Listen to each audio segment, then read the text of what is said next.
Fala galera, tamo aqui de volta. Quem? Kleber aqui e Arthur aqui, galera. Tamo aqui hoje pra falar com vocês dela, a tão aguardada série Homem-Aranha No Ar. da Amazon Prime, né? Uma grande surpresa pra gente. Pra mim já é uma das melhores séries do ano, pelo menos até o momento. Com ele, inclusive, né? Nicolas Cage. O cara que tenta um papel de super-herói, parece que finalmente encontrou um, né? Ele encontrou um papel bom, né? Um que, mano, ele caiu como uma luva. Não tem o que dizer. Ele caiu feito uma luva. Já fica aqui meus parabéns à Amazon, que essa ideia de botar tanto na versão colorida quanto na versão preto e branco, pra mim, foi genial. E veio dele, inclusive, tá? O próprio Nicolas Cage disse que era bom pro pessoal que no juventude não tá tão acostumada com o noir. Então, tivemos esse grande achado, né? Maravilhoso. Eu já admito, eu assisti em preto e branco, tu também, né? Eu assisti preto e branco, só que eu assisti legendado. Você Eu assistiu? assisti dublado. E galera, a dublagem brasileira, como sempre, dando show. Dando show, os caras é mestre, a dublagem brasileira é melhor que do mundo. Não posso discordar. Mas, vamos lá falar dela. Vamos falar dessa série. 8 episódios. 8 né? episódios. 8 episódios. Não tem ideia se vai ter continuação, se não vai. Se tiver bom. Com certeza, pô. Se não tiver, tá bom. Com certeza. Tá gerando muito, ó, La Prata, La Money. É claro que vai ter continuação. Vamos lá. A série se ambienta na década de... 1930, logo após a Primeira Guerra Mundial. Atenção que isso é importante, tá? E galera, uma coisa importante a gente dizer aqui é que essa série, ela pega a essência do Homem-Aranha. Ela é uma série que usa muitos aspectos do Homem-Aranha no sentido urbano. É muito diferente dos filmes da Marvel nesse sentido, que tá levando mais para um lado cósmico, um lado mundial, nesse caso, E não. muitos vilões também, né? Pontos de vento, metro quadrado, o último filme do Homem-Aranha. E vai ser um novo, né? Mas o último filme teve 5 vilões, então... Essa série, galera, tem aquele ar de animações dos anos 2000, aquela animação espetacular Homem-Aranha, os filmes do Andrew Garfield, do Tobey Maguire, principalmente do Tobey Maguire. Ele tem um resgate, né? Daí você já tira o tom da série, porque que a gente amou tanto. Então, vamos lá, começando. Ela é... Não temos o Peter aqui, né? É o Ben. É o Ben Reilly. O Ben Reilly, que pra quem não sabe, nas HQs é o clone do Peter Parker, naquela saga toda bugada, né? A saga, como é o nome da saga? A saga Clone. Os clones. Eu li... É uma saga que eu não gosto de chegar muito, porque ela é muito complicada, confusa. Enfim, não vale a pena falar aqui, mas ele é o Ben Reilly, seria o Ben Reilly. Deixando claro que ele não é clone do Peter Parker, tá aqui, o nome dele é Ben Reilly. E ele, inclusive, tem uma coisa interessante. A gente já pode tirar um elefante da sala, que as teias são orgânicas. Ele não tem lançador de teia. Isso, muito bom. E eu já vou também dar um pequeno... Galera, quem entrou aqui achando que não é spoiler, por favor, Já né? tem até vai ter aviso. spoiler. Quando a gente começou a ter aviso. Vai ter spoiler e vai ter muitos spoilers. Galera, tem uma hora da série que eles soltam de uma forma muito singela, que ele trocou de nome. É o episódio 6, 7, 6? Episódio 6. 6, ele falava, quando você trocou o nome, eu fiquei, opa, porque assim, o nome do tio do Peter é Ben Parker e May Parker, só que May também tem um nome solteiro. É? May Reilly. Ah, cara, Por isso que vem. foi genial. Ray Riley. Foi genial. Eu sei que a série ela é muito boa em como eles vão construindo os personagens. Os vilões dessa série, porque aqui a gente teve 4 vilões de destaque, né? Vamos falar do primeiro que aparece, é o Cabeleiro, que ele é o citado já no comecinho da série, né? O Cabeleiro de Prata. O Cabelo de Prata. E ele, galera, é bem aquele estilo gangster da década 20. Cara, é muito bom, remete muito você a filmes antigos, principalmente ali o Poderoso Chefão. Sim. Ele, mesmo sendo um humano comum, ele mostra por que ele é o mais perigoso da série. A influência, o poder, o dinheiro, que nessa época, vale mencionar aqui, que a ambientação da série, ela é muito bem retratada, inclusive a grande recessão. Sim, sim. Que na época, poxa, só a título de curiosidade, $1.000 naquela época era o equivalente a $36.700 hoje em dia. É uma grande diferença que tem do dinheiro daquela época para o de hoje em dia, então vale essa ressalva, né? E pegando justamente esse gancho, a ambientação da série para os anos 1930 tá perfeita. Perfeita, que negócio bonito e bem feito que eles fizeram. Se a gente fosse falar só da caracterização dos personagens e do ambiente, era pouco. Porque o jeito que os personagens agem, né? Como eles fazem, como eles interagem, assim, olha, a gente sabe que Hollywood tem preconceito com filme e série de herói, mas essa série merece muito concorrer a premiações. Merece muito. Um Grammy era bom, viu, gente? Porque olha, um negocinho bem feito, tá? É muito bom que é muito uso de cigarro, porque naquela época era normal, né? Então... É uma série, galera, vou aproveitar isso aqui, porque é uma série que ao mesmo tempo que tem a essência do filme do universo do Homem-Aranha, é uma série adulta. É uma série que sabe dosar drama, comédia, ação, tudo num ritmo, pra mim, pelo menos, perfeito. Ah, tu tá muito ansioso. Galera, não é isso. A série é realmente muito boa. Eu sou um grande apreciador do Homem-Aranha, consumo muito conteúdo dele. E digo aqui, ele não tá sendo emocionado, ele tá exagerando não. Ela consegue realmente tratar o drama da série, porque tem o drama do próprio Ben Reilly. Coitado, perder alguém de novo, mas ele perdendo gente, né? Então, ele trata o drama dele, não é um drama de graça, ele não fica chorando, não, ele trata o drama e ele consegue desenvolver um humorzinho, tem um humor muito bem feito, pô. E o melhor de tudo da série são as referências. Por exemplo, o jornal não é chamado Clarim Diário, é chamado apenas o Clarim. O Clarim, porque, né? Vai surgir o Clarim Diário ainda, mas é o Clarim. O início da série, cara, vou logo dizer, essa série aqui, como a gente já falou, ela é urbana. Ela não tem esse negócio de grandes vilões, mega vilões. Até grandes cenas. Não tem. Não tem grandes cenas de vai cair o prédio. Não. É uma coisa um pouco mais contida, mas é bem feita, pô. É bem o ar dos filmes do Tobey Maguire. Isso que é maravilhoso. Mas isso não quer dizer que a gente não tenha referências. No início da série, a série já começa com o Ben Reilly dizendo: uma vez me perguntaram que universo era esse. Muito bom. E eu respondi: o único universo que eu conheço.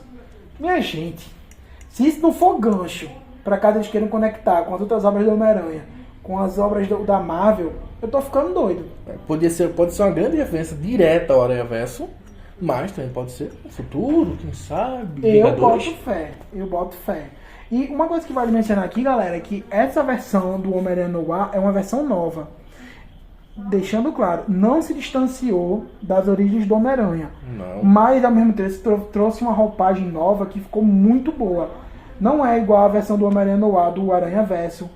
Não é igual a versão do Aranha no ar dos quadrinhos. É algo realmente novo. Uma adaptaçãozinha muito boa, né? Que, cara, teve muito capricho. E assim, eu acho que eu gosto muito de como o Nicolas ele consegue transparecer, né? De novo, uma grande acerto. Eu sei que o Nicolas Cage pega muita bomba, precisa pagar os boletos. Mas, cara, quando o cara quer, ele dá show. E ele não nega serviço, né?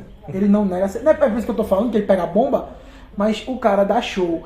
Ele, como Ben Reilly, cara, você vê ali, ao mesmo tempo, o Homem-Aranha, mas você também vê o homem Ben Reilly. Porque ele é um investigador, né? Ele é um investigador que vai olhando casos e aí ele começa a se separar com algo maior, né? Que é quando vê os vilões da série. Galera, nessa série, pra vocês ficarem contextualizados, a mulher do Ben Reilly, a Ruby, faleceu na série há cerca de 5 anos por eu não vou dar spoiler aqui, mas por uma certa, não vou dizer culpa dele, mas por causa de um evento envolvendo ele. Ele, tecnicamente, ele esteve envolvido no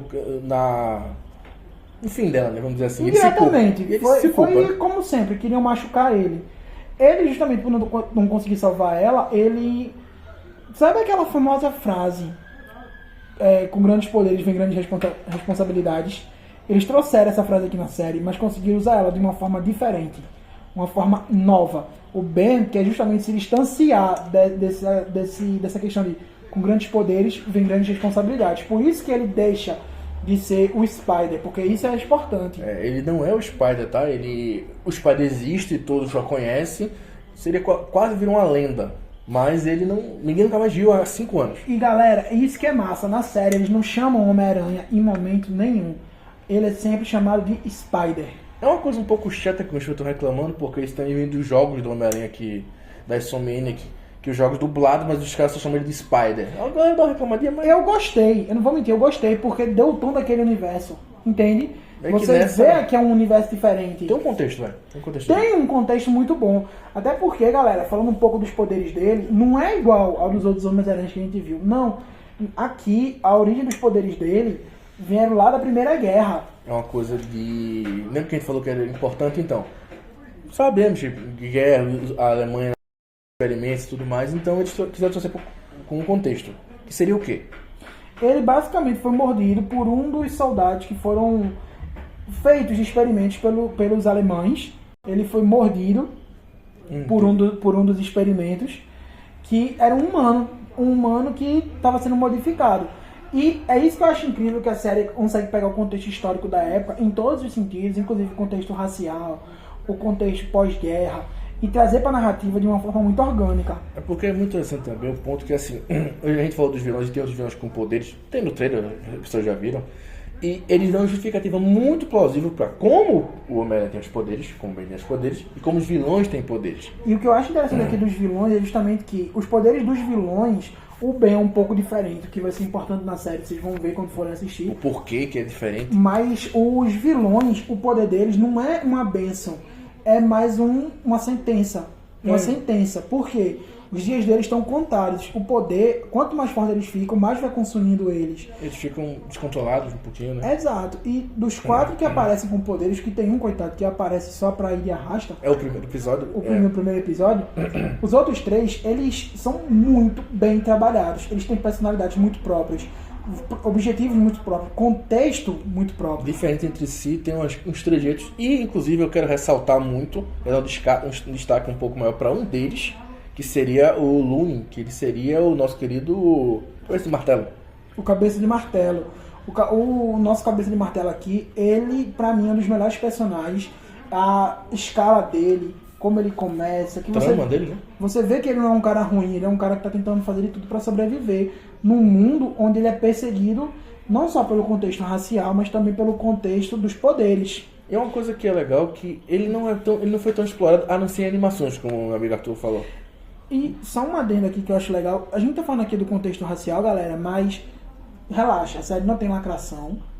Tanto que eles não tocam diretamente nesse ponto de contexto racial. É porque ele não pode não ser citado porque ele é um caso ele é muito mais grave na época, então tem que ser citado, mas, exato. Mas não é uma pauta, né? Não tem lacrolândia aqui. Principalmente relaxa. Porque o Rob, que é um grande... Ele é o repórter, ele seria o repórter. O Rob que ele aparece, ele é um homem negro e tudo mais, e personagem incrível, muito bem feito. Dentro do próprio universo, ele é muito respeitado. Então, eles mostram como a questão de discriminação não vai além de questões raciais, que é o medo do diferente.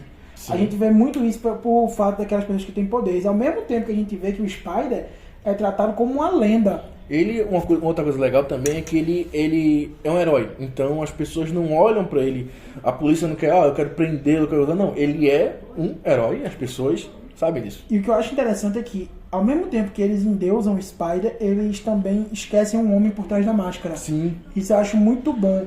Que pra eles o Spider é o cara invencível, o cara que tá sempre ali pra tudo. E esquecem que por trás daquilo ali tem uma pessoa com problemas. Isso é muito bem trabalhado na série. Tem um episódio que é o 7. Que prestem atenção, ele é um episódio com a cena do bar. Que tem cena do bar, pra mim, aquela foi a melhor cena da série. E o contexto antes, ele trabalha justamente isso que Arthur falou. Eles trabalham o homem. Porque tem o Homem-Aranha e tem o homem. No caso, o Ben. Falando aqui, galera, também um pouco dos outros personagens. Cara, podemos a esquecer. Felícia. Que não é citada, é chamada de Felícia, é chamada de Cat Hardy. Cat Hardy, que a gente já entende, inclusive nas referências vão acontecendo. Inclusive, pelas próprias atitudes dela, olha a ração, vai dizer... Personagem interessantíssima, com um forte vínculo com o Flint Marko, que é o Homem-Aranha. Isso eu gostei, porque é diferente do universo normal do Homem-Aranha. O próprio Cabelo de Prata, cara, o Cabelo de Prata dá show. O vilão, eu acho que, se brincar, o vilão que você mais olha e mais quer ver se ferrar. Porque ele, eu diria que é o grande vilão da série. Ele é um vilão que ele não te deixa a mercê de pensar, poxa, ele tá aparecendo demais, ele não tá tão bem. Não, ele tá bem. Ele é um vilão bom. Pra vocês terem noção, se tirar o Ben Reilly da série, a série continua. De tão boa que ela foi. Ela é estruturada, os personagens são bem ricos, né? É extremamente bem feita. O Ben Reilly soma demais. O Homem-Aranha, ele soma, dá show quando ele aparece, mas o resto, toda a estrutura... Ele não tá lá pra servir o Ben, né? O universo não tá lá pra servir o Ben. Na verdade, o Ben faz parte do universo, né? Tanto que aquele universo, ele é tão orgânico que pode-se fazer outras obras ali dentro que vai dar certo. Sabe uma coisa que eu acho muito interessante que o próprio Nicolas Cage, na atuação dele, você vai lembrar dessa cena, que é a cena que ele entra no apartamento pra pegar o uniforme. Ele tinha dito que tinha olhado o jeito e tudo, mas ele tem uma atuação, ele tem um pouquinho até o Pernalonga. Sim, ele falou isso, que seria 70%. Ele, numa entrevista, o Nicolas Cage fala que a atuação dele seria 30% perna longa e 70% galanteador. E você vê isso, você acha estranho. Mas, cara, na série... Quando você entende, né? Mano, ficou muito bom, principalmente a atuação corporal. Uma cena muito boa também, a cena do que ele... Uma cena muito boa, quem assistiu vai entender. Quem não assistiu, fica a curiosidade pra prestar atenção, que é quando ele tá comendo um cachorro quente e atrás dele tá as cabines telefônicas. E aí, ele tá esperando, ele fica falando com a mulher, com a moça, e ele fala, porque tá quebrando meu telefone toca e tal, e você pesca isso. Galera, uma coisa que eu acho que foi um grande acerto foi a questão do investigador. Eles trabalham muito bem o investigador Ben Reilly. Ele é muito inteligente. Posso dar uma dedo aqui? Uma dedo leve. Eu tinha saudade de uma coisa assim um pouco... Vamos tratar o investigador como realmente ele vai investigar, ele vai descobrir algumas coisas assim. Cara, nos trejeitos, nas malícias, nas estratégias. Na fala, né? Na forma de falar, de se comportar. Cara, você vê e é muito aqueles filmes tipo anos 80, anos 90. Só que na roupagem de hoje em dia, e cara, que ritmo, acerto. Um ritmo excelente e o conteúdo...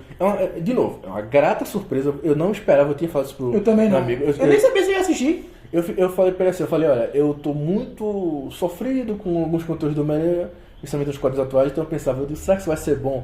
E nossa, que acerto. Galera, o ritmo da série, é isso pra mim que é perfeito. Não é corrido e também não é lento. Os caras conseguiram deixar num ritmo fluido. Um ritmo que acaba o episódio, você já quer ver o outro. Não é cansativo. Podia ser, né? Inclusive, podia ser cansativo, né? Arthur, quanto tempo é de episódio? 40 a 46 minutos. Mas nunca é isso, porque tem os 6 minutos ali de crédito. Então sempre acaba ali por volta dos 37, 42 minutos. Por aí. Eu diria, acho que você vai concordar comigo, que quando acaba o episódio você não esperava que acabasse. Você fica tipo, já acabou? Cadê o resto? Eu quero mais. E a gente tá falando aqui dos vilões com poderes. E galera, eu vou fazer aqui uma correção, que o Cabelo de Prata, ele é sim o grande vilão da série. Mas, em questão de confronto, o maior vilão pra mim foi o Megawalt. Sim, ele é o que mais. Ele é o que mais tem a personalidade agressiva, inclusive. Ele é tipo assim, bruto. Ele é bruto, ele é meio psicopata. E pra quem tá querendo saber, o Megawalt é como se fosse uma versão do Electro, só que não tão poderosa. É. O que eu achei, pra aquele contexto ali, uma versão melhor. Excelentes limitações, porque ele suga as energias e tudo mais. O próprio Flint, eu acho muito bem feito como é, porque ele não é totalmente vilão. Porque assim, um contexto leve e rapidamente, o Flint hoje em dia não é mais tão vilão. Ele já passou essa fase, ele tá mais como... um anti-herói. É, um pouco isso. Então ele não olha, ele não vai enfrentar uma Homem-Aranha com... eu tenho que lutar com ele. Não, ele não vai, já mais tranquilo. Então eu achei legal esse contexto também. O próprio Looney, ele tem uma história própria, né? Você vê como cada um dos 3 vilões com poderes, eles ficam ali em alguns extremos. Por exemplo, o Looney. O Looney é o... eu esqueci. Cabeça de martelo? O Cabeça de Martelo. Ele é um cara bom, mas que tá fazendo o que é necessário pra sobreviver. Ele tá nessa situação, né? O Flint, ele é 50-50. Ao mesmo tempo que ele não é tão ruim, ele também não é tão santo. Ele já o Megawalt, não, o cara é psicopata puro. Então, conseguiram trabalhar ele de uma forma muito interessante. Principalmente o Cabelo de Prata, que é um grande vilão sem poderes, mas que se brincar tem mais poder que todo mundo na série. Sabe o que é legal? Tira qualquer um desses vilões, você tem um problema na série. Porque todos os... principalmente esses 3 que têm os poderes, eles são muito importantes em algum problema. Algum ponto da série. O Flint, ele é totalmente ligado à trama. O Looney também, sem ele, não tinha como ter alguns pontos da trama, principalmente envolvendo o Robbie. E se tirar de novo o Megawalt, ele tem uns pontos, principalmente no último episódio, né? Aquela coisa, galera, conseguem dosar. Não dão mais tempo de tela pra um e tiram do outro, não. É muito bem dosado. E quando tá todo mundo em tela, cara, você fica tenso, você fica querendo ver o que vai acontecer. É muito bem estruturado. E é aquela coisa, pra quem, não quer acompanhar durante anos, galera, a temporada tem início, meio e fim. Se quiserem continuar, podem continuar. Se quiserem terminar, podem terminar. Porque é uma história fechada. É um bom paradigma. Quero continuar. Faz mais uma temporada. Só que é essa. E um último adendo aqui, quando eu falei que o Ben Reilly, ele é diferente, os poderes dele até se manifestam de forma diferente, é porque a gente vê aqui, cara, um Ben Reilly um pouco mais velho, já um pouco mais cansado. Tem hora que os poderes dele falham. Isso eu acho massa, porque a gente fica, meu irmão, se falhar, lascou. E tem motivo pra falhar, falta de... não falando muito, mas falta de nutrientes e tudo mais, então faz sentido falhar. Ele é cachaceiro. Não, mas assim, a gente tá brincando, mas também não não tá na manguaça ali o tempo todo, não. Ou tá, mas também é um contexto da época, que na época tava a proibição de bebidas. Até o próprio cigarro, eles fumam muito, mas é contexto de época, você vai ter isso. A época, é como a gente fala, tá muito bem representada nessa série. Muito bem representada. Olha, é uma recomendação, assistam, por favor, assistam. Vale muito a pena. Vocês não vão se arrepender. Galera, sem mais, é isso. Deixa a sua curtida, deixa aí nos comentários o que vocês acharam da série. Se inscreve no canal, ativa o sininho, tá? Digam aí novas sugestões pra gente. A gente inicialmente ia trazer esse vídeo comentando episódio por episódio, seria em 2 partes, mas a gente viu que era melhor trazer a série fechadinha. E ela é isso, né? Fechadinha. Ela ficou isso, dinâmica. fechadinha. Galera, um abraço pra vocês e até a próxima. Até a próxima, galera.